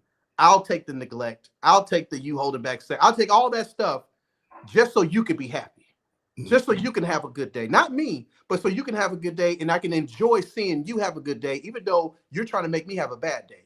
Yeah. And so I realized that you got to establish boundaries and not be afraid to be disliked. You know, there's a book I read, The Courage to Be Disliked, this great business book. And I had that problem in business. I had that in relationships. I had that in a lot of things, because I was the person, I want everybody else to be happy and not thinking about myself being happy. And so or maybe what I feel is too tough and it's going to push somebody away. So you have abandonment issues. Like, I don't want nobody to leave me. I don't want nobody not to be my friend. I don't want nobody to not, I don't want to be that way, man. I'm risking that they might not love me no more. And then now I got so over, man, maybe it's not that serious. So I suppress my feelings just so I can keep the relationship, but it's built on false pretenses, because then they keep crossing them lines. And then eventually they cross it in a way that's totally disrespectful, that now you blow up. But now you really can't be mad because you create this monster, because they don't even know what they did, because they always been doing. Well, I always talk to you this way. Well, I always did you this way. Well, you always allowed me to do this. And the whole time they're right. You've always allowed this person to take a mile when you've only given them an inch. And then the next thing you know, they ran a marathon. And you could have a long time ago said, you know what? Wait, hold on. You ain't gonna talk to me like that. Wait, hold on. We ain't doing that. Wait, hold on. You ain't gonna do that. And if you don't like it, then you can go. I'm okay with that. I'm okay being myself, because there's somebody out there that God has for me that's going to respect my line instead of crossing my line. And then you realize the person say, well, you know what? You're right. And so a lot of times us as men are afraid to put our foot down because we don't want to hurt the person, or we don't just that, but they're hurting you. And so one thing I learned about a woman, they don't like a man as a pushover. They really want the bad guy. They want the Bobby Brown. They want this my prerogative. I can do what I want to do. No, come on, I know that. They want the person that is confident in what they stand on. Say, look, this is the way things are going. Hey, look, I'm not doing that. And then they were like, yeah, I got to get in line. They like somebody to put them in their place respectfully, not disrespectfully, respectfully, because it's our job to lead. It's our job to conquer. It's our job to stand in front of the bullet. It's our job to build the house. It's our job to pay the bills. It's our job to make sure that they're covered and they're nurtured, they're okay. It's our job to be strong, but at the same time, it's their job also to be a helpmate and be our side and assist us and help us when we're down and help us when we're crying and tell us it's going to be okay. And tell us, hey, if you're throwing in the towel, I'm throwing it right back at you. You can't give up. Hey, I believe in you. Yep. You know what I'm saying? And so that's what it taught me, man. That's what I saw. Pastor, I mean, you're just on fire right now. Most people are in here, they're talking 30 chapters. Where can I get it from? Don't worry about it. I'm going to make sure that you guys are able to get it. 30 chapters. Don't worry. We're going to get you. We're going to get you that. But Thomas said, my daughter is dating a guy, and I think he has a spirit of manipulation. How do you go ahead and respond to that, Pastor Rashawn? Yeah. So in the spirit of manipulation, there's various different ways to be manipulated. Once again, the whole idea of manipulation is a person getting you to do what they want you to do without them necessarily telling you they want you to do it or force you to do it. So what happens is they do things psychologically to make you get into a certain headspace to where you start performing the way they want you to perform. They're the puppet master with the strings. And so I'll give you an example. You'll have a person that really doesn't want you to be around your family, doesn't want you to be around your friends. So what they'll do is they'll tell you, hey, when are you going to hang around your friends? When are you going to hang around your family? Oh, I love them. And then what happens is they'll start creating events that causes you to have to tie up all your time with them. Hey, what do you got going on Monday? Hey, what you got going on this week? Hey, I really need you to do this, man. I really need you. Like, dang, but man, please, I really need you to do this for me. And before you know it, you do it, right? You cancel what you got going on for them. Then the next time they're like, man, you know what? You don't never really spend no time with me. I feel like, I'm just not heard. All I want to do is just be your spouse and all this other stuff. I mean, am I wrong for you not spending time with me? And then, so now you're guilted into thinking that you really don't spend time, but you do. But what happens is you say, well, I can always be around my boys. I see them all my life. I see my mom all their life. I seen their dad, saying I'm getting to know this person. This is my life partner. This is the person I want to spend my time with. So, I want to make sure. And before you know it, you stop hanging around your family and friends a month, 3 months, 6 months. Years go by. You haven't even hung out no way because now you don't even have the appetite to go anywhere because you're so accustomed to being around this person. And then when you're around, they don't want to really do nothing. You're like, well, dang. So now they got you where they want you to be. It was never about spending time. It's about getting you to move and isolate yourself from other people. Now, when you go through it, you got nobody to talk to. Now, when you go through trials and problems, you got nobody to vent to, because from the outside looking in, everybody thinks you're this power couple. Everybody thinks you're this magic couple because you got good pictures on Facebook. You got all these things going on, and you can't tell nobody nothing because you didn't play this image. And they're beating you up every day, just mentally, psychologically, spiritually, sexually. You haven't had sex in weeks, months. Now you're like, man, I don't want to step out, man. I want to be faithful. I want to be committed. And you're just like, man, why am I going through this? Well, maybe I did something wrong. Maybe I need to be a better person. Maybe I need to, man, maybe it's me. And then they blame you, and you're thinking it's you, and you haven't done anything but love them. And so when it comes to the manipulation, I think they're manipulated is when you're doing something that you really don't want to do, but you feel obligated to do it. You feel guilted to do it. You feel pressured to do it. You feel blackmailed to do it. All these different things. If you have that feeling about something that you're doing and you're not genuinely doing it because you just want to, then you're being manipulated for sure. You're being manipulated to do something against your will, what you want to do, and you got to check that. You got to set the boundary. Damn. You went on here, man. You did that, brother. That's what I'm talking about. Most divorces happen because people get married that was together for less than a year. What's your take on that, Pastor? Yeah, that's what I talked about earlier. That's what I talked about. Because the representative can last a year, 2 years, because think about it. When you first meet a person, you're not living with them. So first 6 months or so, you go to your place, they go to your place, like that. But there's that side that they're missing, they're hiding. And so I believe that you need to live with a person. And I had some good advice for somebody that says, well, what if I have my own place and I don't want to pack up and go live with them, or vice versa? I don't want them to sit there and play. They got their assets, I got my assets. So I said, well, okay, well, why don't you do this?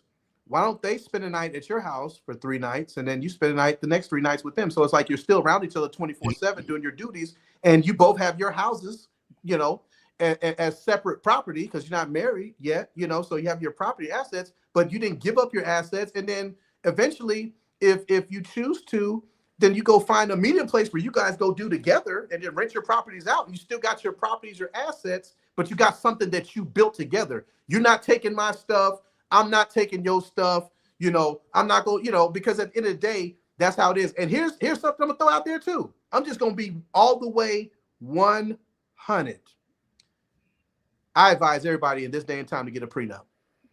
It's just it. And a person that has a problem with it, you already got your answer. If a person is not okay with whatever you brought to the table is yours, and whatever I bring to the table is mine, but whatever we do together, we split if something happens. If a person is like, no, I'm offended. So you're saying you want my stuff then? You know what I'm saying? You're saying if something goes left, you want half of something you didn't build. Because this is marriage is not the romance. Marriage is a partnership. You and your wife, y'all got a business. Yeah. This is a business. We're here to build something. And so if I got my stuff before I met you, and you got your stuff before you met me, that goes to your kids, mine go to mine. But what we build together, if something happened or I pass away, yes, I don't mind. But if you got an agenda to wait to hit the 10-year mark because you can get alimony and spousal support, I'm telling you, it's a game. And nobody's talking about this stuff, man. Nobody's talking about this stuff. This stuff is designed to rape the man. I'm telling you. I'm telling you. It's designed that way if things don't work out. It's not like it used to be where people stuck together, hung together. They would have all these hidden agendas and all this empowerment stuff. And so I feel you get stuff in writing, and that's going to show you if the person is loving you for you. Because it shouldn't matter about the stuff. You need to love me for me, and I'm loving you for you. I'm not trying to get your stuff, and you ain't trying to get mine. But whatever we do build together, yes. We split it. We have a bank account together. We put money in there. Yes. If we bought a house together, yes. If we both put our name on this, yes. But don't try to tear down my inheritance in my kingdom. I got a guy that went homeless and lost $8 million behind a marriage. She thought she could run the business stuff and tore it all in the ground. They all lost. All because of her pride of thinking, oh man, I'm entitled to this. Oh girl, if I was you, I would do this. Oh man, if I would do that, I would do this. Oh, I would do this. All that manipulation stuff. And you got your friend stuff put you in a position where you lose. Both of y'all lose. Yeah. And he loses the most because he truly did the right thing. He truly loved her. He was trying to take care of her. And she's, oh, I just want out. I just want out. They looking at their watch. Yeah, it's 10 years. I want out. It ain't fair, man. That ain't fair at all. Somebody say it like Chris Rock. That ain't right. Don't you remember that movie? That ain't right. I think it was Head of State with him and Bernie Mac in it, man. You know. Amen, man. Jay Ford is definitely on it, man. I love it respectfully. Shout out to Unlimited Freedom says, no one respects someone who tries to please everyone. Truth, bro. The whole thing about the bad boy is it's a guy who respects himself and holds that line. That's a good one. I tell everybody, man, but one of Bobby Brown's greatest thing, and you spoke on Bobby Brown earlier, you say hey, they love the bad boy. Bobby Brown, when he separated from New Edition, his whole career after that was literally spinning to be the bad boy, not the lover songs and talking this. They wanted that bad boy. You understand? Don't you remember? I know Ja Rule was just in the news with Tony Yayo and all of them on the plane, and I know a lot of people seen all of that, man, and they out there throwing pillows. But remember when Bobby Brown and Ja Rule did the video Thug Lovin' back then? Yeah. And you seen Bobby jump off the plane and say, man, Bobby is reckless. People love that Bobby. And most people in a relationship, they want to see somebody who's not boring, who's not just going to be the status quo. You have to be able to stand your ground. Janae said, what's up? What's up on Facts, man? Do these people know what they are doing? I don't think they do. What do you think, Pastor? Yeah, I mean, a lot of people, man, you talk about as far as the Hollywood and all that stuff, man, you know, you got a lot of people, man, are not living the life that they're playing on TV, you know. It's not real, you know, Housewives of Atlanta, you know, Real Men of whatever, you know, Pastor, whatever it is. It's all acting, man. And what happens is we model what we see, but we don't see the other side of it. We see the I do, but we don't see the I'm finna kill this person. You know what I'm saying? Yeah. We don't see that. We don't see the hole in the wall that I punched, you know, because I'm mad. I don't want to hit you, so I hit something. You know what I'm saying? They don't see all that. So you don't have a remedy on how to fix the situation, the relationship, because people are giving you advice from people that were in a situation 50 years. Oh, we've been married 50 years. Well, two things probably have happened. Either you just took everything and just laid down, or truly you guys had the right thing, the right partnership.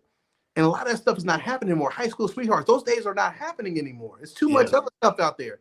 And so we just don't know how to fight what's happening. We don't know how to handle, we don't know how to deal with it. So we just ball up and talk to ourselves and go crazy and end up making a decision that might land you in jail.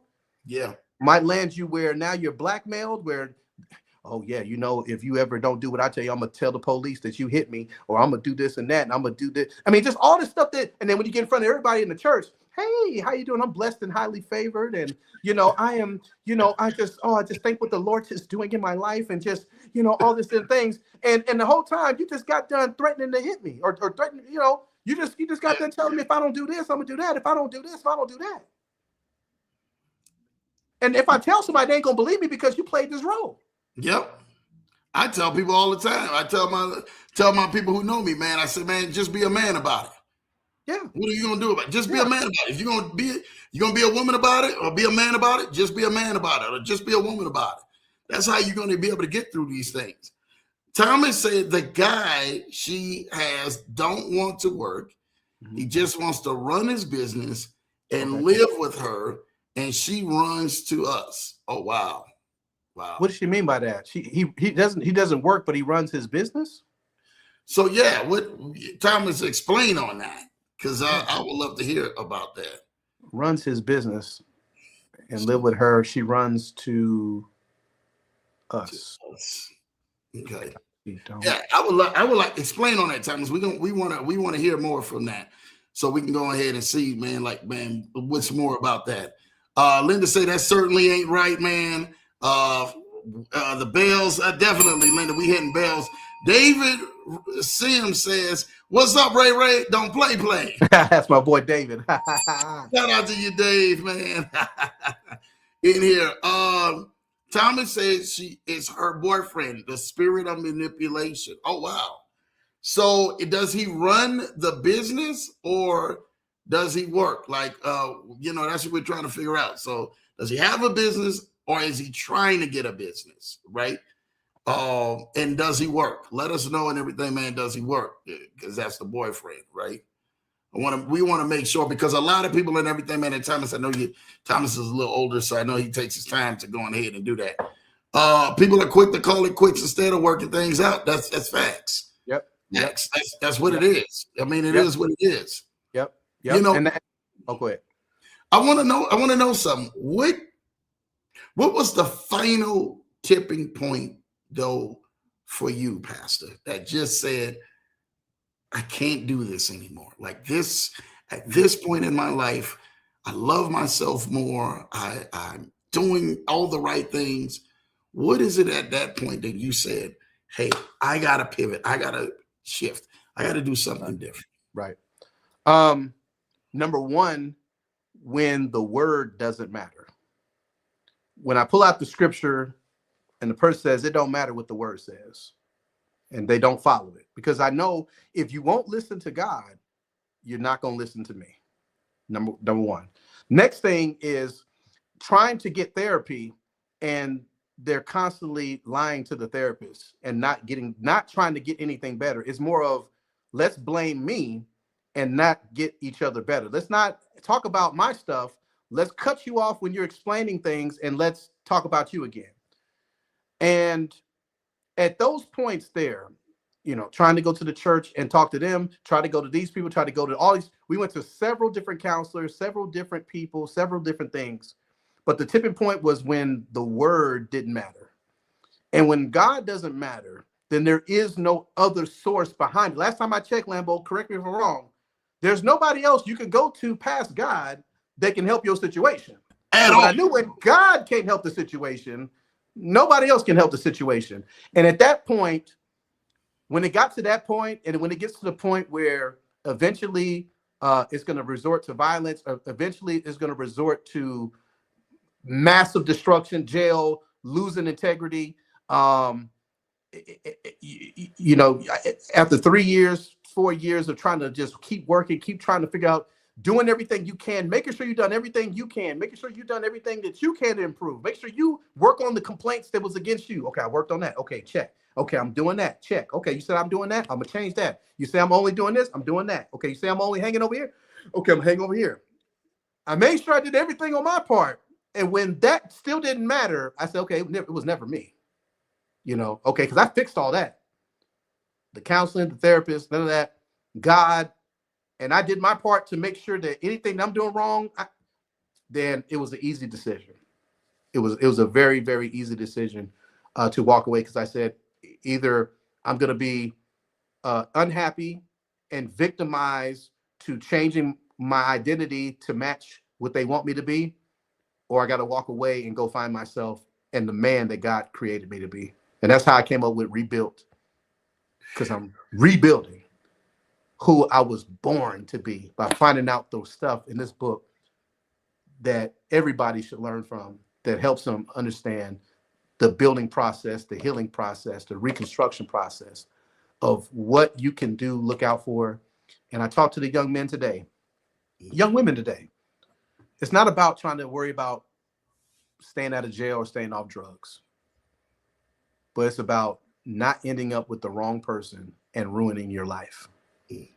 That's the most powerful thing that nobody's talking about today, how to defend. Don't get on drugs, stay away from that crowd of people, do this and that. I'd rather a person can recover from drugs. A person can recover from being locked up in the pen. People have been entrepreneurs now. People can be, whatever. People have cancer and rebound from that. Be around the wrong crowd, drop out of college, drop out of this. But man, when you got a bad divorce that took almost all your life and your identity, your character, your money, your finances, your building, your children's relationship, your children's trauma, all these things that stick with you for the rest of your life that probably will never go away. I trade that to go get locked up. Wow. Wow. That is powerful words, man. Powerful, powerful words. You know, I don't think that people value the self-freedom like you just said, Pastor Rashawn. They don't value themselves, neither do they see themselves. They would rather take abuse and being misused and mistreated just to say they have someone that's next to them. You know, the old saying says, I'd rather have half a man than what? No man at all. Oh. And I think it's same true for men with women. I'd rather have half a woman than no woman at all.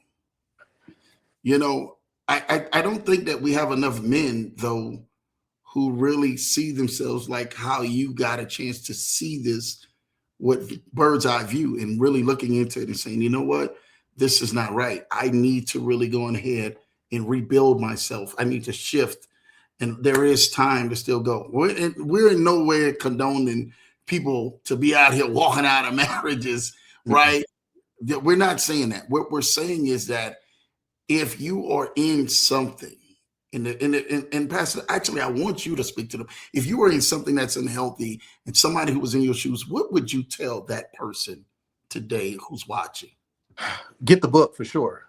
And look at it from the angle of, I want to improve my situation, not walk away from it, right? This is just a guide to help you see the patterns that you didn't know. You're like, am I tripping? Am I tripping? I mean, man, this person's sure. And you don't know the definition of it. But now you got the definition. You can size up and say, oh, that's what this is. Because now you know how to get the right help. Because we all need help. None of us been taught any of this information. I promise you it hasn't been taught anywhere. And I promise you if it was, society would be a lot better because guess what? You would find the person that is compatible to the things that match up. So when you're in something, this is going to talk about going to get therapy, not through the church. I'm talking about going through just a psychiatrist that deals with mindset and dealing with trauma and things like that. So we can discover some things that is causing you to react the way that you act today on both sides. Because if you can heal and break those patterns of brokenness, hurt, abandonment issues, self-doubt, pity, shame, regret, unforgiveness. That's why the chapter is forgiveness. You can truly rebound in your situation and be the best for each other because all it takes is for you to see it, her to see it, and say, it's us against the world, not us versus each other. And we can pick up this word and get it the right way and let God lead you in the way that you need to go. And that way you truly can master your relationship as a partner. That's not just romance, but building something for legacy, for inheritance, for happiness, and for peace. Listen, I'm putting this link in here right now in these chats for those and everything, man, who's been saying, like, I really need y'all to go ahead and know, like, Lambo, what should I do? I'm like, y'all need to go ahead and get this. For those and everything, man, who probably saying, Lambo, I felt every last word he says. I want that. Where do I go? It's right here, yourfuturecounts.net/rebuilt. For those and everything, man, if you are wanting that book, and you know this book can help change your life and change many other people's lives around you who are dealing with the same situations, who have that silent cry. And some of you guys have probably been crying publicly because you're tired and frustrated of going through these things in life. This book right here will help change the way you see things and how you've been navigating your ship that's been off course. yourfuturecounts.net/rebuilt. Get the book today. Start rebuilding your life and help rebuild others' lives who may need this wisdom.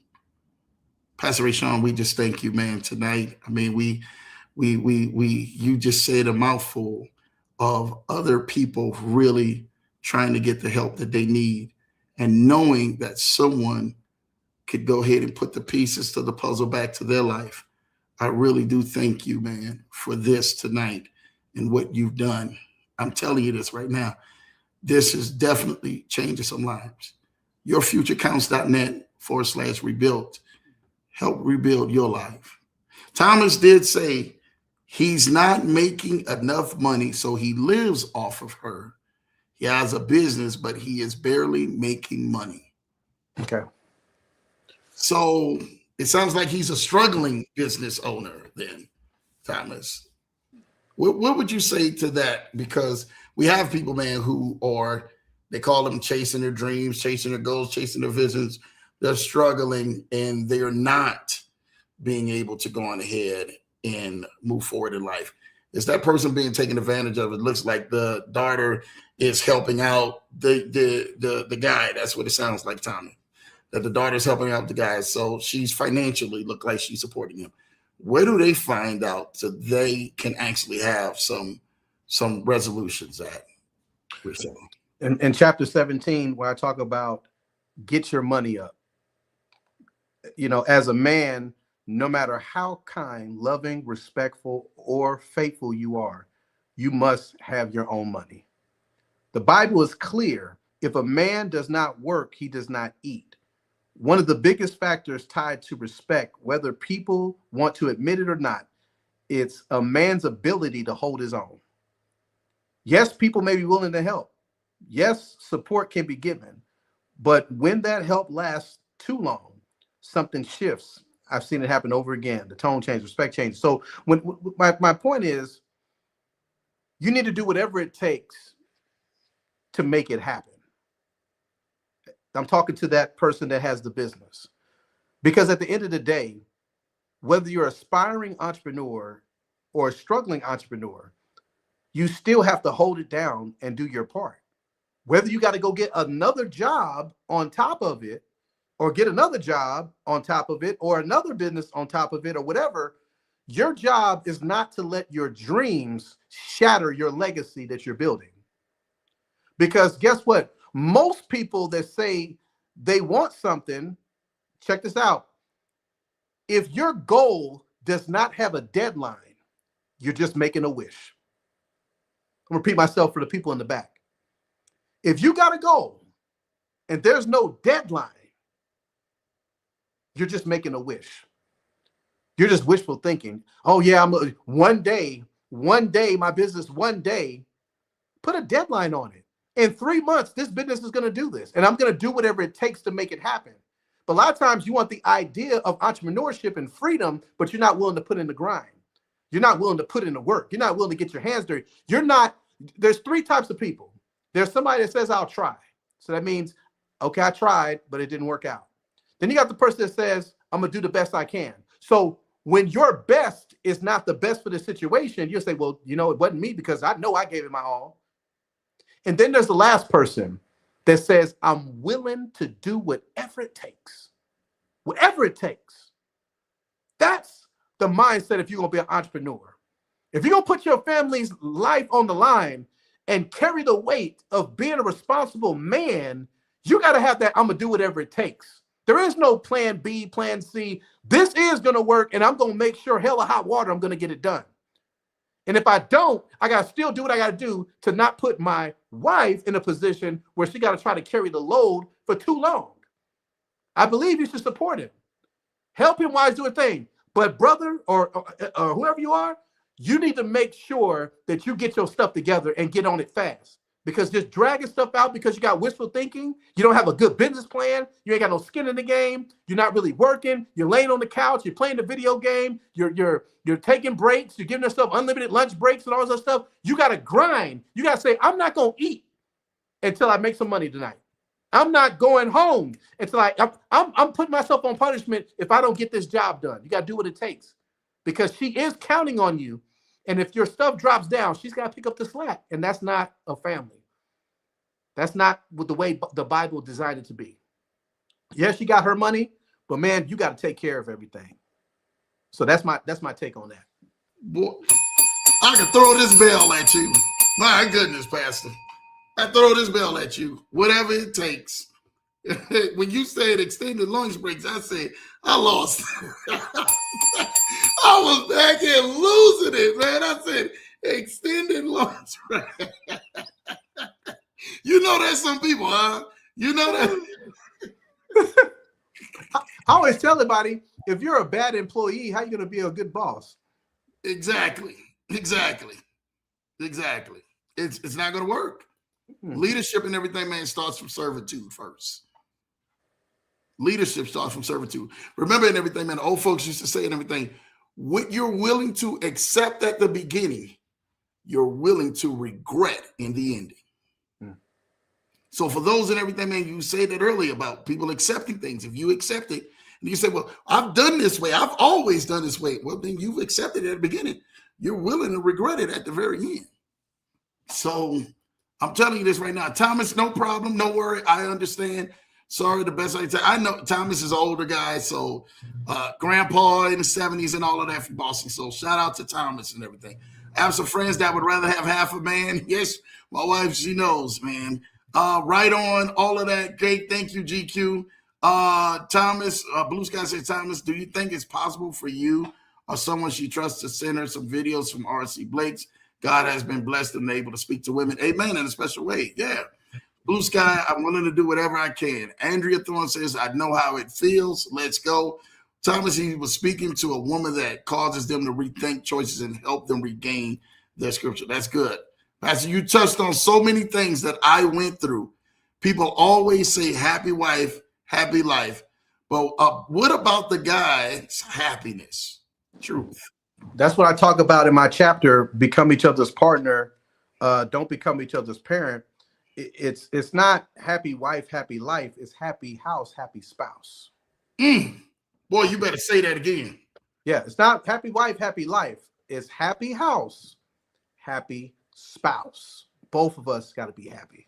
Do you believe, and I'm going to say this, do you believe when we talk about that happy house, happy spouse, do you believe that a man can cling too much to his family or a woman can cling too much to her family? Similar to what you said earlier, that will cause a divide. The Bible says in everything, man, when the man leaves his house, he leaves his house to go do what? Yeah, be with his wife. To go be with his wife. Not to be with the house, to bring the house, and the house, right. Hey, I'm bringing the house with me. The house is more important than the wife, right. Or the wife in her hands. She is leaving to go ahead and to be married with the husband. Do you think that households cause division this day when they have too much emphasis on each other's households? What do you think? Yeah. When you're involved in other people on the outside into your marriage, and they don't have the right principles, the right values, the right influence, it can definitely trigger things that causes a lot of confusion because you get an opinion from this person who's trying to tell you what you need to be doing, and then you get, you're not even listening to your spouse who's trying to help you, make a decision together. And so, it's a balance thing. I believe that there's a balance where you don't lose yourself in your relationship to where you isolate yourself. And I've done it, man. I've done it where I haven't seen family in a year or seen them only once a year, and you just drown everything you got into your relationship, and it's not healthy doing it that way on both ends. And then here's another thing. If you show me a person that talks about their parents and despises their parents, run. Because if they don't respect the person that gave them birth, how are they going to respect you?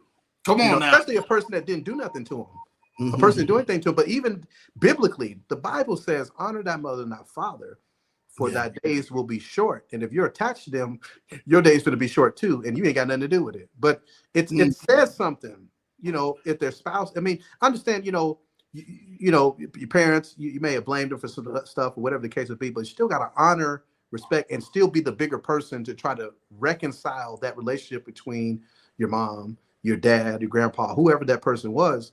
And so, but a person is just like, I don't fool with them like that. And I don't do this and that. And I don't even deal with my cousin. You got to be careful about that because there's something there. There's something truly there that you need to investigate and see, okay, for yourself. Because a lot of times you might go there and realize that person ain't what you think they are. They're painting a picture. And I'm so careful to listen to people that always have to quickly tell me about, it's okay to be like, okay, things just didn't work out. Hey, we just got some disagreements, stuff like that. But when they go into detail, they're trying to paint a picture to make you not like somebody, or they did this, and man, let me tell you what they did to me, and let me tell you this and that, let me tell you this and that. Most likely it's something to that. Yeah. That's deep right there. Man, that's deep. That's deep all by itself right there, Pastor. Hey, man, thank you, man, for that. David, shout out to everything, man. My little nephew's in the building, man. Yes, Thomas said he doesn't want a 9-to-5 job. He's like a struggling actor. Yeah. Yeah, that proves my point. Yeah. You gotta, I mean, shoot, acting is hard. It's hard to make money acting. So, that's why you have to, okay, well, if you don't want a job, you do something along with your acting, get you a license in some kind of profession, and make the money that's going to help you fund your dreams. Don't let your family struggle because, I'm still holding on. I'm still holding on to this. It's not wise, man. You're trying to be like Tyler Perry, but you ain't no Tyler Perry. You didn't sleep in your car. You weren't homeless. You didn't get molested as a child. You didn't go through all these trials. You didn't get rejected and people told you your play was over and you put all your hair, sweat, and your tears and grind up and then became, so you want the final product and the grand finale, but you don't want the struggle. You don't want the process. You don't want I still got to do what it takes. I still got to eat. I still got to pay these bills. I got to figure out what I got to do. Yeah. And that's called a man being a man, right? At the end of the day, you got to man up and be a man. Thank you, guys. I'm too old to get this upset. Thomas, look, we thank you. This is what this show is about. This is what Pastor Rashawn came over to be here about. Even if you're old, I get it. I understand, man. That's how we got family who are like that. Like, hey, you don't have to go through that, especially when they see that. Thomas, we can agree with you and pray on your behalf that her eyes be open and she would begin to see herself according to the truth that's found in Scripture. Amen. Any woman and everything, man, or any man. Let me say this both because we always want to be one-sided and say, or any woman. No, any man too. Any woman or any man that you are feeling that you have to lower yourself or lower your standard to keep a person in your life, you need to go ahead and make a decision and free yourself. Straight up. You do never have to lower your standard just to say that you don't want to be lonely. The book, I promise you, in his book, is probably going to talk about some things like that in chapters. I promise you that. J4 says powerful. You know your brother, man, on here. He's going to always be showing Big Brother some love, man. Let's go. And look, my wife said, man, she already with the clapping emojis already in it. She's loving every last bit of this. Nikki Jobs is definitely showing love with the heart emoji, man. A lot of people just like the title, not knowing that the work takes it. I love that, man. Shout out to you for that, man. Blue Sky say, Arrow, great point. Husbands and wives should be willing to outserve each other. Facts. No one should be outserving the other one. You will serve. This is crazy how people will serve everybody else and won't serve each other in their own house. You serving everybody. They call it Lottie Dottie and everybody. But you won't even serve your own house. We're in trouble around here. All right. Shout out to Dickie Jobs showing love 100. We all need prayers we can get, man. Errol says, man, we all have to learn contentment no matter how we feel. Amen about that. Blue Sky said, one day I started looking up all the scriptures I could pertain to being happy. It's quite interesting. Shout out to you, Blue Sky, for that. Happiness is a choice and it's a decision that you got to make, right? Most people need to know that. You got to know that you're worth it.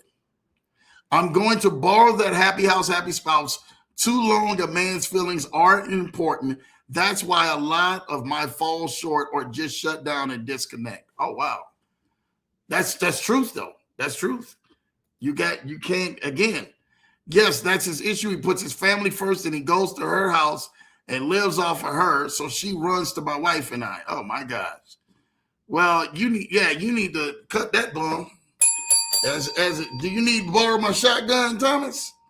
You can borrow my shotgun. I'll take a nice plane. We come on up there. That's crazy. Errol, one time I heard a minister talk about how he and his wife shifted some of their focus off of each other toward a common goal, and they both ended up being more fulfilled. What do you say about that, Pastor Bey? I heard a minister talk about how his wife shifted some of her focus off of each other toward a common goal, both ended up more fulfilled. What do you mean by that? One time I heard a minister talk about how he and his wife shifted some of their focus off of each other and towards a common goal. Okay, on a common goal. Yeah, like I'm thinking blaming each other and more so a common goal that both were trying to reach. So a lot of times it's so easy to point. That's why I got the chapter called Reverse Blame. And instead of taking the blame on the finger pointing forward, it's taking the three fingers and looking at yourself. And so first it starts with taking the focus and working on you so you could be better to come together with better ideas and stuff for each other. And then finding, like I said, a common goal, because that's the whole part of building something. You find something you both can build and work on every day and be proud of, to see the growth start from start to finish, a project, whatever it is, and something you could pass on to your kids. And so when it comes to those type of things, those help bond you closer because you're working on something together. Your teamwork. One is not good at this, but the other is good. The other person messes up and they laugh and says okay, but because romance and stuff, that's there, but the friendship and the foundation of each other, that's the most valuable part. That's forever. Friendship is forever, because you're gonna get old one day. Viagra ain't gonna work one day. All this other stuff going to work. And when you still can look at each other and walk, agree, build something, get out there and fight for each other, that's permanent. And that keeps you in shape too. It keeps you healthy, keeps you on. I like that. Well, Pastor, I want to input this in. You were talking about how the way that people start off in a relationship and they're intimate and emotional and doing some things, and the sex is amazing.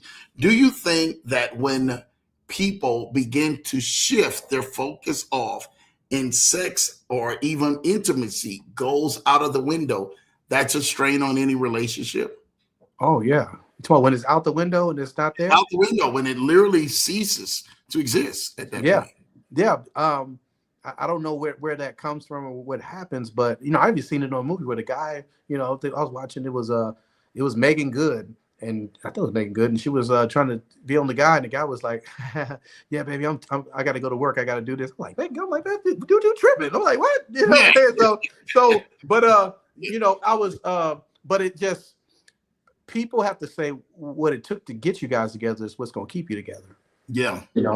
And that's where maybe you have to go get checked out and see what the libido's so low and all this other stuff. But yeah, that ought to be something you both, because the Bible honors that. The woman is not control of her own body, and the husband is not in control of his own, and you all are in charge of each other. I got the rights to you, you got the rights to me.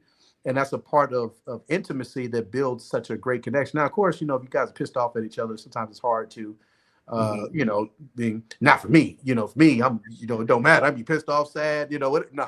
But anyway, so I'm just being real. I think this is what people like. People have to be real and honest. But it's that type of stuff that you have to understand when you're holding back. There's something wrong with you, for one, because that you weren't designed to be that way, and you should want to just as much as they want to. It shouldn't be, okay, I'm gonna do this for you, I'm gonna lay down and do your business.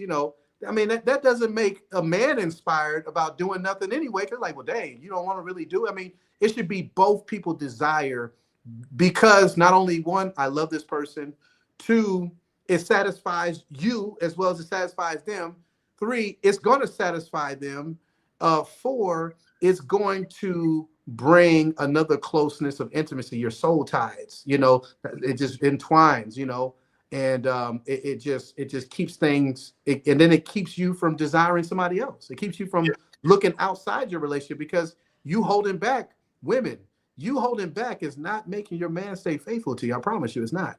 Those things are not, that's not a good tactic at all. And the Bible talks about that. The Bible says, if you entice him to put him out there, he ain't wrong, And so a lot of times men hold this stuff in, and they're messed up behind it, because they're like, I don't want to cheat on my wife, I don't want to do this, or vice versa. The woman's like, I don't want to. And it's like, you pushing a person out there, you making them be this way. And, you just have to evaluate. Yeah. Is something about him going to make me, if something about him is making me go against the word? Because you got, first of all, say it's not going against him. It's not going against yourself. It's going against the word all the way around. So if something is that bad going to make me go against the word and not honor the word, then I have to reevaluate the situation. Because first, when you follow the word, it makes it easy to follow each other. Amen. Because you may not fit. So the word makes me do it even when I don't want to. I'm going to do it because I want to please God. Mm. I'm going to make love to my spouse because I want to please God. I'm going to do the right thing because I want to please God. I'm going to be humble. I'm going to apologize because I want to please God. I want to please God because I know if I just lean on the flesh, I'm not going to feel like it. So shift your gear towards pleasing God, and it'll make sure you're always in alignment because you know you're doing this not just because you feel like being intimate, but you know the intimacy is what God created you to do with him, because that's the example of the intimacy that we have with God. Amen. Amen. Yeah. Amen. Well, you hit that dead on the head. Go ahead, man, Pastor. Yeah. Thomas, they may need to get that spark again, a little motivation or guidance in the right direction. Some people hit a wall and don't know how they can walk around it. That can be right. Shout out to you, man, for that. There are PC, shout out to you, PC. There are so many really good points. It's sometimes hard to honor a parent who refuses to talk to her own child, no matter what you do, because she doesn't like the spouse. That's a Okay. deep breakdown. So, it doesn't matter if your parent likes your spouse or not, because they're not with your spouse. You are. It's for you to love your spouse and your spouse to love you. It's not for you. It's the times are different today. Sometimes your parents are going to hate your spouse, to their guts, because for one, a parent has a good discernment on how they're watching you be treated. And then sometimes because you done told them all your business when you should have just kept it to yourself and kept it in your house, now they can't stop looking at them the way that you portrayed. Even though you've forgiven your spouse, they don't forgive them. So you got to watch who you put into your business, because when you do that type of stuff, that's what causes them to start, if you tell them that he hit you, but you're going to go back to him, but now they can't stop thinking about he hit you for years and years and years ago. That's your fault. You take stuff to God. Stop taking it to your parents. Stop taking it to these people. Take it to a counselor that doesn't know you. And then you can let God fix your situation. Let your parents be the parents. Let them always see the light of the person in the way they were supposed to see him. Don't confuse a motive with a moment. Judas had a motive. Peter had a moment. Yeah. He denied Christ at the time because he was just weak, but he loved him. Judas pretended to love Christ and betrayed him. So don't let people look at people's moments and they think that that's the motive. Facts. Because permanently they're stuck in that and they can't get out of that. And because you painted the picture, it's too late. Amen. Amen. Blue Sky said, I really appreciate what you said about the prenup. Even if a couple decides not to have one, it's still important to go through this process in order to bring every issue to the surface. Because why not? Why wouldn't you have a prenup? The only reason why I wouldn't want to have a prenup is if I want half of what you built. But if we build it together, we do stuff together, and we separate, that your half, But why have an agenda going in saying, well, if we don't work out, so you're already saying it ain't gonna work out. Yeah. Well, you want, because if you feel like we're gonna stay together, the prenup's never gonna get activated anyway. Yeah. So you must be scared that something might not work out, and you want to make sure you cover it. Off of me. That's good. Think about the mentality of that. That's good. Because why would a person that if I'm confident that we're never gonna get a divorce, I'm confident that I don't want nothing from you, I just want you, why would I care? Yeah. I only care because inside of me, well, just in case, I'm covered, I'm protected, girl. I'm this, or vice versa. The man takes your empire that your daddy gave you. You got a business, law firm, and all this other stuff, and now because you entered into the marriage and you've been there together so many years, now he's getting half of your stuff that your father gave, your family gave you. It goes vice versa. You don't know what's going to happen later on. You don't know when a person's going to change their mind. It's a protection that you don't have to go through this because they wanted to back out, not you. Facts. Thank you for that. Thomas says, I thank everyone tonight. I knew that I wasn't the only one that thought that this guy was a bum. I'm going to order your book and look into some resources that was recommended today. Thomas, take it easy. Take it easy, man. Thomas, say you need me and Rashawn to come out there, man. We'll come out there. He said he was a bum. Blue Sky say, and I ain't even gonna get into it on how a husband or wife can be so kind and helpful to coworkers, but mean as hell to their spouse at home. Number one team player on the job, but not at the house. Wow. Yep, that's gaslighting. That's narcissism. You know, that's it. That's that. Yeah, kind of everybody else, not you. You know, that's not good. So, for sure. Yeah, Blue Sky, you 100. Good point. That was not the case. PC said the parent wants to be number one above the wife. Yeah, that's not biblical. Yeah. Parent is disliking the wife because she wants to be number one. The mom wants to be. The mom wants to be the husband. Yeah, the mom wants to be the husband. That's what that is. You know, and that in that case, that has nothing to do with the. You know, that's just you just have to set the boundaries, Mom. You're not. I'm not going to be married to you. I'm married to him. You know. Yeah, that's some serious stuff. No, Dave. Why Spark? Why is Spark when he's living off of her? No father wants to tolerate that. Yeah. Ain't be living off of no woman man out here, man, like that. Yeah. Or happy life God's plan, good man. Shout out to you, Andre Thorne, for that. You know, man, that's my best friend, man. I known him since first grade, man. Me and him rekindled back and connected, man. I'm happy to be back in his life and he back in my life, man. Me and him got a lot of catching up to do. That's what's up. I love it, man. Yeah. Predoms are looked at as a trust thing. That's why people always get upset when they're brought up. Mm-hmm. Yep. It is what it is. What sparked Dave? He's a bum. He doesn't want to work. He needs a Thomas, come on out to Boston. Come on to Boston for you, Thomas. We're going to help you out, Thomas. Man, listen, y'all. Thank you, Pastor Rashawn Bey. I really want to thank you guys for all of your questions in there, man, and comments, man. I'm telling you. He was sat here, man, and talked about it and helped y'all guys out so much. Listen, y'all got to go ahead and get the book because y'all got me and Pastor Rashawn just laughing, man, at this point. Again, I need for y'all to get this book because y'all said that y'all getting it. The information is on the screen, yourfuturecounts.net/rebuild if you really want to go ahead and help change your life. Pastor and everything, man, any last words and how can the people go ahead and follow you and help support you out here, my friend? Yeah, man, I'm on Facebook, Pastor Rashawn Bey. And then, like I said, my book, yourfuturecounts.net/rebuilt. I'm currently accepting engagements, speaking engagements. But here's the thing, I'm not charging for the engagements. I'm just bringing my books. So I can bring my books and offer them for people to purchase. I'll speak no charge, but I really want to get this message out. It's really a ministry. I'm not really in this for the money. I really want to help people that was victimized like me and help people get back on the right path and change their life, both men and women. But I was advocating more for the men because I know the society and way things are painted. There's no self-help for the men. There's no section for the men. Father's Day has a small section. I mean, it's just the most, craziest thing I've ever seen.